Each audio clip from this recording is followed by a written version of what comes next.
Greetings, Grace Covenant, on this Friday in June 2022. Thank you for joining me for a time of introspection and reflection. This month is typically known as Pride Month, and I will reiterate what I've said before, that it is such a joy to be a part of a community that supports diversity and inclusivity. And even more so in this year, it seems like it's important for us to stand up, acknowledge our values as a community, and to be a unified voice for those who are marginalized. We are seeing around the country discriminatory laws being put into place that hurt transgendered youth and the LGBTQIA community. And many of you probably know some part of my story. Some of you know more than just a part. But I was raised very conservatively in an evangelical, independent Christian church. And I was really taught to despise myself before I knew who I was. And then once I realized who I was, I began to internalize and be traumatized by the church and the fear that was placed on me growing up as a gay man who knew that he could not live that way based on the teachings in the community that I grew up in. So I embarked on trying to mitigate that, to change, and I spent 14 years in conversion therapy from the time I was 18 until the time I was 32 and had a nervous breakdown.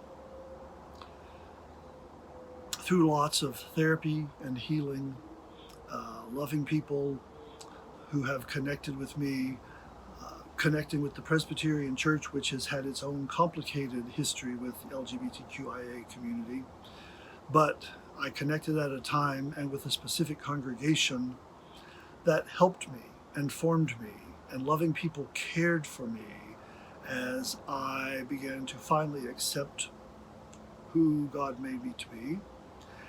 And I am thrilled that the church that I serve, not just GCPC, but the PCUSA, has come so far in these years that I have been actively out as a gay man. And yet at the same time, we are seeing the attempt to oppress, to suppress, and to push back good people and take away rights and privileges. We've seen it in the news.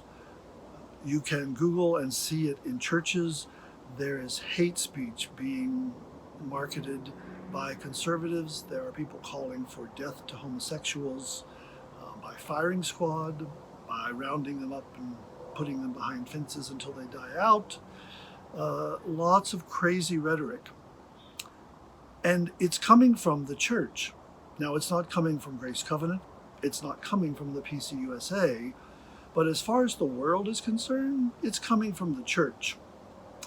And as far as we're concerned, as a part of the larger body known as the church, if we're not speaking out against this hate, then we are complicit in it. In the same way we move in circles with our sisters and brothers in brown bodies, as in the same way we work to be allies and advocate that Black Lives Matter, we must take a stand as a church and as individuals to say this is not the message of the gospel. This is not the message that Christ proclaimed. Christ came to the marginalized, and he hung out with people that the church and the politicians despised. Sorry about the construction behind me. But I just want us to acknowledge today, and I want to continue to be able to be a person of hope. But I'm telling you right now, as a gay man, I feel like we're going backwards instead of forwards. And I fear that there are a lot of young LGBTQIA people who are sensing that as well. And some of them are more prone to harm themselves when they aren't able to find centers of love and acceptance.